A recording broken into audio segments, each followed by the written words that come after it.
मेरे पैर अचानक जमीन से उठ गए और मेरा पूरा शरीर हवा में तैरने लगा। मेरे पति 2 ताकतवर आदमियों के साथ दौड़कर आए, लेकिन पूरी ताकत लगाने के बावजूद भी वे मुझे नीचे नहीं खींच पाए। मैं जरा भी नहीं हिली। कई घंटे बीत गए और डॉक्टर ने मुझे फिर से मापा। मैं कुछ और इंच ऊपर उठ चुकी थी। मेरे पति ने उनसे मुझे नीचे लाने में मदद करने की गुहार लगाई, लेकिन डॉक्टर सिर्फ हमें दिलासा देता रहा। उसने मेरा खून लिया, कहा कि वो किसी एक्सपर्ट को बुलाएगा और मुझसे पॉजिटिव रहने को कहा। मैं अपने दम पर कुछ भी नहीं कर पा रही थी। खाना खाना, बाथरूम जाना, यहाँ तक कि सोना भी। अगले दिन मेरा सिर छत से लग गया। डर ने मुझे पूरी तरह जकड़ लिया।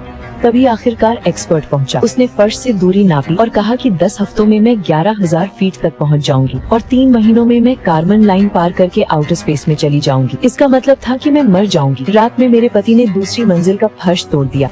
मैं छत से चिपकी हुई थी और अपनी बेटी को मदद के लिए पुकार रही थी। उसने नल पूरी तरह खोल दिया ताकि मेरी आवाज दब जाए और वो मेरे साथ जो हो रहा था उसका सामना करने से इनकार कर रही थी। देर रात जब वो सो गई, मैं टूटे हुए फर्श से चुपचाप उसे देखती रही। सुबह तक मेरे शरीर का आधा हिस्सा ऊपर की मंजिल में पहुंच चुका था। उसने मेरे साथ रहने की भीख मांगी, लेकिन मैंने आंसू रोकते हुए उससे कहा कि उसे अपनी पढ़ाई नहीं छोड़नी चाहिए। स्कूल से लौटने के बाद उसने मुझे दर्द से चिल्लाते हुए सुना। मेरी एंकल के चारों ओर एक रस्सी कसकर बंधी हुई थी। मेरे पति ने मुझे दूर जाने से रोकने की कोशिश की थी। दर्द असहनीय था। मेरी बेटी चाकू लेने रसोई की ओर दौड़ी। मेरे पति ने उसे रोक लिया और उनके संघर्ष में मेरी एंकल टूट गई। उसने उन्हें धक्का दिया और रस्सी काटी। जो हो रहा था उसे कोई नहीं रोक सकता था। अगले दिन मैं छत तक पहुंच गई। उन्होंने एक लिफ्ट के जरिए मुझे कपड़े, पानी, खाना, एक फोन और एक MP3 प्लेयर भेजा। लिफ्ट नीचे जाने से पहले मेरी बेटी ने मेरी पीठ पर 5 किलो का पैक बांध दिया ताकि मेरी रफ्तार थोड़ी धीमी हो जाए। मेरे साइलेंट पति ने अचानक मुझे कसकर गले लगा लिया। मुझे पता था कि ये हमारा आखिरी पल हो सकता है। जल्द ही मैं शहर के ऊपर हर इमारत से भी ऊंची हो गई। हवा पतली होने लगी, ठंड मेरी त्वचा को चीरने लगी